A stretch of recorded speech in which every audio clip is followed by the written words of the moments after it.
સમાચારોમાં આગળ આપણે વાત કરીએ એક મહત્વપૂર્ણ સમાચાર વિશે। પ્રખ્યાત આધ્યાત્મિક ગુરુ એવં મોરારી બાપુએ રવિવારે યુનાઇટેડ સ્ટેટ્સ દ્વારા તાજેતરમાં જે જારી કરાયેલા નકશાનું સ્વાગત કર્યું, જેમાં પાકિસ્તાન કબજા હેઠળના જે કાશ્મીર એટલે કે પીઓકે અને અક્ષાઈ ચીન સહિત સમગ્ર જમ્મુ અને કાશ્મીરને ભારતના અભિન્ન ભાગો તરીકે ત્યાં દર્શાવવામાં આવ્યું છે।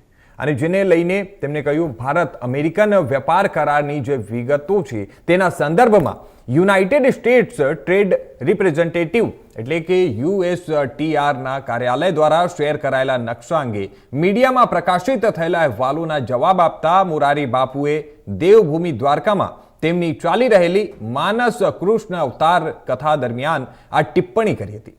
મોરારી બાપુએ કહ્યું કે મેં આજના અખબારોમાં વાંચ્યું કે યુનાઇટેડ સ્ટેટ્સે ભારતનો એક નવો નકશો બહાર પાડ્યો છે, જેમાં આપણા જે પાડોશીઓ જે પાકિસ્તાન અને ચીન દ્વારા જે કબજામાં રહેલા ભાગો છે તેનો સમાવેશ થાય છે।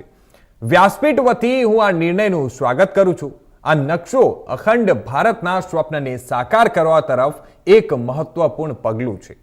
કથા શ્રોતાઓએ તેમના ભાષણોને તાળીઓથી વધાવી લીધી અને રાષ્ટ્રીય એકતા અને પ્રાદેશિક અખંડતા પર વ્યાપક લાગણીઓ પ્રતિબિંબિત કરે છે। આ જે નકશો જ્યાં દર્શાવવામાં આવ્યો છે તેમાં જણાવી દઈએ કે આ નકશાએ સીમાંકન રેખાઓ વિના જે પીઓકે સહિત સમગ્ર જમ્મુ અને કાશ્મીર ક્ષેત્રને ભારતના ભાગ તરીકે રજૂ કરીને ત્યાં ધ્યાન ખેંચ્યું છે।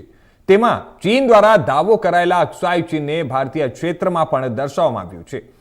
આ પ્રતિનિધિત્વ ભારતના તેની પ્રાદેશિક અખંડિતતા પરના જે લાંબા સમયથી ચાલતા વલણ છે તેની સાથે સુસંગત છે।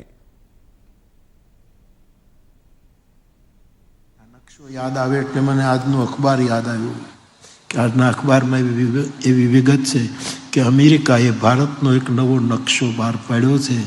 એમાં આપણો થોડોક ભાગ જે આપણા પાડોશી લઈ ગયા એ આપણા નકશામાં બતાવ્યું છે, અને ચાઇના લઈ ગયું તો એ પણ આપણા નકશામાં બતાવ્યું છે। આ નિર્ણયનું સ્વાગત કરું છું વ્યાસપીઠ ઉપર। અખંડ ભારતનો નકશો એના તરફથી અંકિત થયો છે।